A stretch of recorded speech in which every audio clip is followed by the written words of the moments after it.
మన పలాస కాశీబొగ్గలో చిన్న తిరుపతి ఉందని అందరికీ తెలుసు కదా.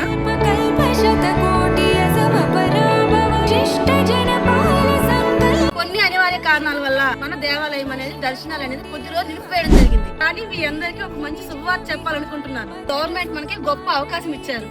పంతులు గారు, ప్రజలు చాలా చాలా అనుమానంతో ఉన్నారు. అంటే గుడిలోకి ఎలా చేశారు కొంతమంది దర్శనాలు అవుతాయని, కొంతమంది పూజలు కూడా జరుగుతున్నాయని, కొన్ని టైమింగ్స్ మాత్రమే గవర్నమెంట్ మనకు అలౌ చేసిందని జనాలు అనుకుంటున్నారు. అంటే మనం జనాలకి అవేర్నెస్ చేద్దామని మీ వరకు వచ్చాం మేము. మీరేం చెప్తారు? నిజంగానే ఓపెన్ చేశారా? టైమింగ్స్ ఏమైనా స్పెషల్ గా ఉన్నాయా? అంటే గవర్నమెంట్ ఏంటి పర్మిషన్ ఇవ్వలేదు, దూరదేవానికి పర్మిషన్ ఇచ్చారు. అదైనా మార్నింగ్ 6 to 11:30, మళ్ళీ ఈవినింగ్ 4:30 to 7:30. ఈ టైంలో జనాలు ఎవరు చూడాలని కూడా చూడొచ్చు.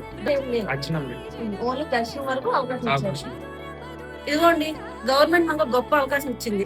ఏంటి అంటే దర్శన భాగ్యం. ఇన్ని రోజులు ఈ పూజలకు కూడా పర్మిషన్ లేదు, ఇప్పుడు పూజలకు పర్మిషన్ ఇచ్చారు. కాబట్టి మనం ఈ అవకాశాన్ని సద్వినియోగం చేసుకోవాలి.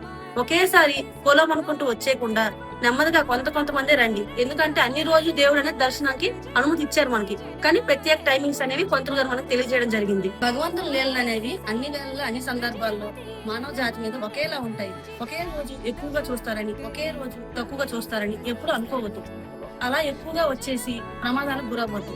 దయచేసి చిన్న తిరుపతి దేవస్థానానికి ఇచ్చేసినటువంటి భక్తులందరికీ మా యొక్క మనవి, వచ్చిన ప్రతి భక్తులు క్రమశిక్షణతో భక్తి మర్యాదలతో నడుచుకుంటారని కోరుకుంటున్నాం. భగవంతుని ఆశీస్సులు మన అందరి మీద ఎల్లవేళ్ళ ఒకేలా ఉండాలని మనస్ఫూర్తిగా కోరుకుంటున్నాను. మన గౌరవం మన పలాస. ఇలాంటి మరిన్ని విషయాలు తెలుసుకోవడానికి మన పేజ్ ని ఫాలో చేసుకుంటాం. Follow for more videos. Crazy town.